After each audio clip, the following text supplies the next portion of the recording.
100%।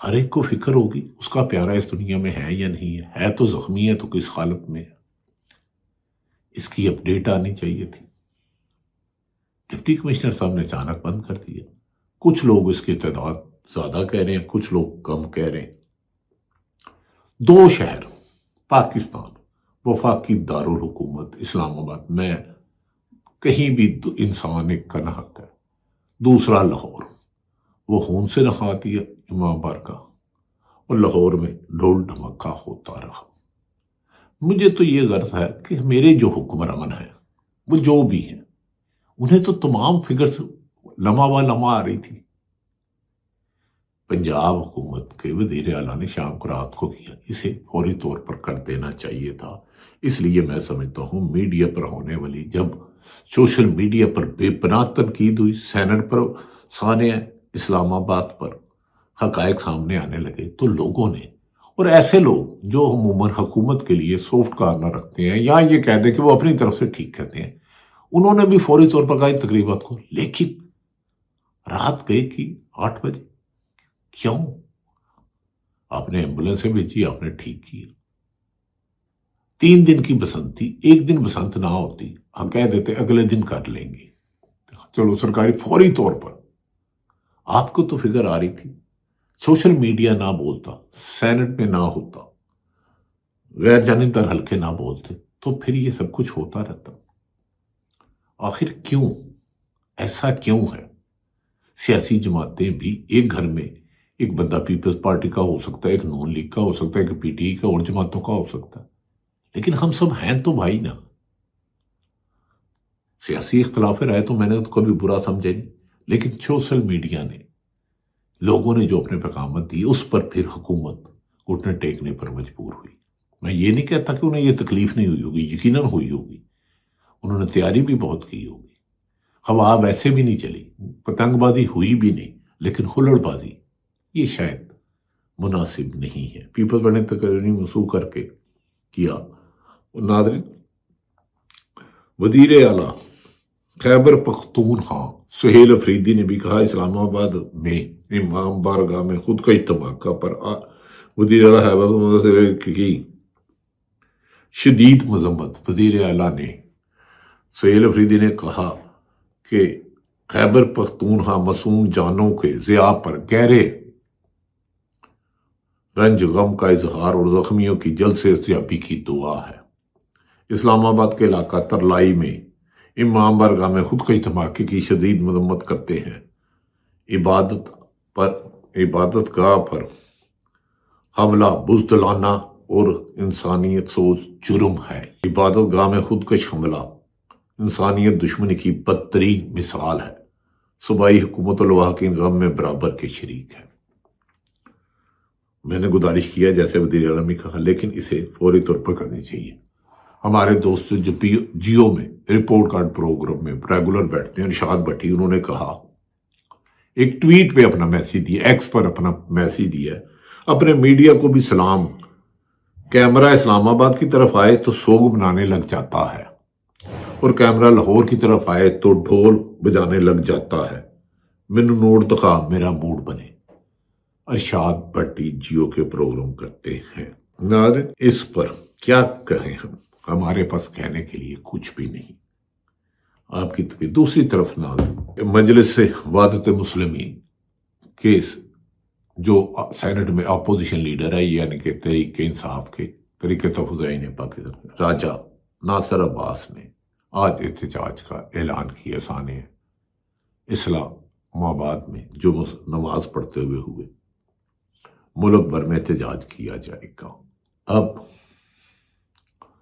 دیکھنا یہ ہے کہ چند روز قبل میرے ملک کے ایک صوبے بلوچستان میں، جہاں میری دہشت گرد ظالموں نے، وحشی درندوں نے، دہشت گردوں کا نہ مذہب ہوتا ہے، نہ سیاسی جماعت ہوتی ہے، نہ کوئی باپ ہوتا ہے، نہ ماں ہوتی ہے، وہ تباہی ڈالتے ہیں۔ انہوں نے تباہی ڈالی، جس میں میرے سیکورٹی افسران جوان شہید ہوئے، پولیس والے ہوئے، عام شہری ہوئے، گو کے جہنم واصل کیا۔ دہشت گردوں کو بھی نقصان بہت بڑا تھا، بہت بڑا تھا، انبلیویبل۔ اسلام آباد میں ہوا، اس پہ ہمارے وزیر دفاع فرماتے ہیں کہ حملہ آور فوری طور پہ انہیں شناخت ہو گئی کہ افغانستان آتا جاتا رہا۔ اگر بار بار آتا جاتا رہا تو اس کو پہلے کیوں نہیں پکڑا گیا؟ اسے قانون کے مطابق گرفتار کیوں نہیں کیا گیا؟ اگر یہ سچ ہے، آپ کی انفارمیشن ٹھیک ہے، تو میری یہ گزارش ہے، انہیں پکڑیں۔ دہشت گردی پر زیرو ٹالرنس، اس نے اس ملک کو تباہ کر دی ہے، ہم نے بہت زیادہ تباہی ڈالی ہے۔ ناظرین، دوسری طرف پاکستان میں بھی اب اہم حلقوں میں موجودہ حکومت میں بڑھتی ہوئی دہشت گردی اور معاشی ناکامیوں کی چارج شیٹ بڑھتی جا رہی ہے، اور کہا جا رہا ہے کہ یہ لوگ پیپلز پارٹی اور نون لیگ حکومت کرنے میں ناکام رہے ہیں۔ ایک طرف تو ایک آواز آتی ہے کہ اتنے بڑے صوبے ہیں، ادھر صوبوں میں مزید صوبے بنائے جائیں، لیکن پیپلز پارٹی اور نون لیگ اس کی مخالفت کرتی ہے۔ میں اس وقت دونوں قابل احترام ہے، لیکن صوبے نہیں بننے دینے۔ اگر انتظامی سطح پر بہتر ہو سکتی ہے تو کیوں نہیں؟ اب بات کرے گی 8 فروری کو پاکستان تحریک تحفظ آئین پاکستان تحریک انصاف نے احتجاج کی، پہیہ جام ہڑتال کی کال دی ہوئی ہے۔ اس کال میں پہلے بھی سینکڑوں مرتبہ احتجاج کیا گیا، میں درجنوں نہیں، میرا حال ہے سینکڑوں مرتبہ۔ عمران خان ایک شخص جو جیل میں بند ہے، وہ کہتا تھا کہ آپ ملک میں امن کے لیے گولی سے نہیں، امن سے مذاکرات سے بات کریں۔ اب تحریک تحفظ آئین پاکستان گزشتہ روز تحریک تحفظ آئین پاکستان کا ایک بڑا وفد مولانا فضل الرحمان جمعیت علماء اسلام کے صدر اور ان کے دیگر قائدین سے ملا۔ انہوں نے کہا جب ہم سمجھتے ہیں کہ 8 فروری 2024 کے الیکشن چوری کا مینڈیٹ ہے، ان سے جان چھڑانی چاہیے، تو پھر مل کر کیوں نہیں بیٹھتے؟ مولانا بیٹھتے ہیں یا نہیں بیٹھتے مجھے تو یہ نہیں پتا، لیکن یہ پاکستان ہے تو ہم سب ہیں۔ کوئی مسلم لیگ نون نہیں، کوئی پیپلز پارٹی نہیں، کوئی پی ٹی آئی نہیں، جمعیت علماء اسلام نہیں، سندھ کا خون الگ نہیں، پنجاب کا خون الگ نہیں، بلوچستان کا الگ نہیں، کے پی کا الگ نہیں، ہم سب کا ہے۔ تو ہم ملکی مفاد میں دہشت گردی کے خلاف، معاشی دہشت گردیوں کے خلاف، کرپشن کے خلاف کیوں قانون سازی نہیں کرتے؟ کیوں آئین اور قانون کے مطابق ملک کو نہیں چلتے؟ کیوں ایک شخص یا ایک جماعت یا ایک طبقہ اپنے ملک، اپنی طاقت کو، اپنی حکومت کو طول دینے کے لیے انسانوں کے خون پر بھی آنکھیں بند کیے ہوئے ہیں؟ ناظرین، اب دیکھنا یہ ہے کہ دوسری طرف عمران خان کی جو رپورٹ وزیر اطلاعات نے پیش کی، اسے پر پی ٹی آئی کے لوگوں نے عدم اعتماد کیا، عدم اعتماد کر دیا کہ میڈیکل رپورٹ جو پیش کی گئی ہے وہ مکمل نہیں ہے، حقائق کے برعکس ہے۔ وہ کیا کر رہے ہو؟ اگر آپ کے مطابق 35 شہید ہوئے، 100 سے زیادہ شدید زخمی ہوئے، ایسے میں ہمیں اتحاد کی ضرورت ہے، بھائی چارے کی ضرورت ہے، ایک دوسرے کی تکلیف بانٹنے، ایک دوسرے کو مارنے کی، دکھ تکلیف دینے کی نہیں ہے۔ اگر ایک شخص، ایک سیاسی جماعت مقبول ہے، کبھی پیپلز پارٹی بھی تھی، نون بھی تھی، اس رپورٹ پر ڈاکٹر عاصم یوسف کا مطالبہ ہے کہ میں 15-25 سال سے عمران خان کا ذاتی معالج ہوں، مجھے عمران خان تک رسائی دی جائے، عمران خان کو سیریس بیماری اور اس آنکھ کی ہمیشہ کے لیے ڈیمیج ہو سکتی ہے۔ انہوں نے کیا کہا، یہ سنیے۔ میں اسٹریس کرنا چاہتا ہوں دوبارہ کہ یہ بہت سیریس بیماری ہے اور اس سے آنکھ ہمیشہ کے لیے ڈیمیج ہو سکتی ہے۔ ابھی خطرے سے ہم نکلے نہیں ہیں اور فردر فالو اپ اور ٹریٹمنٹ کی بہت ضرورت ہے۔ فائنلی میں دوبارہ اپیل کروں گا کہ مجھے ایکسیس دیا جائے، میں خان صاحب کا 25 سال سے تقریباً پرسنل فزیشین رکھوں، اور میرے ساتھ ساتھ اسپیشلائزڈ، کوالیفائڈ اور ٹرینڈ ریٹنل اسپیشلسٹ جو کہ اویلیبل ہیں، ان کو بھی اجازت دی جائے کہ ہم خان صاحب کی کیئر میں پارٹیسپیٹ کر سکیں اور ان کا انشور کر سکیں کہ ان کو بہترین علاج فراہم کیا جا رہا ہے۔ ناظرین، یہ رپورٹ پہ جو غلط دی گئی، میڈیکل رپورٹ جو پیش کی گئی عمران خان کی، اس پر ڈاکٹر عاصم یوسف کیا کہتے ہیں، جس وقت اتحاد کی ضرورت ہے۔ امریکہ ایران پر حملہ کرنے لگا تھا، اس نے حملہ نہیں کیا، انہوں نے کہا کوئی درمیانی راستہ کرو۔ عمان میں آج امریکن وفود ڈیلیگیشن اور ایران کے ڈیلیگیشن میں مذاکرات اور آئندہ بھی بات چیت کرنے کے لیے حل ہوئی۔ ایک طرف امریکہ کہاں سے اٹھتا ہے، افغانستان پر حملہ کرنا چاہتا ہے، وہ رک گیا، لیکن پاکستان میں ہم اتحاد نہیں کر سکتے، آپس میں مل کے بیٹھ نہیں سکتے تمام سیاستدان یا حکمران۔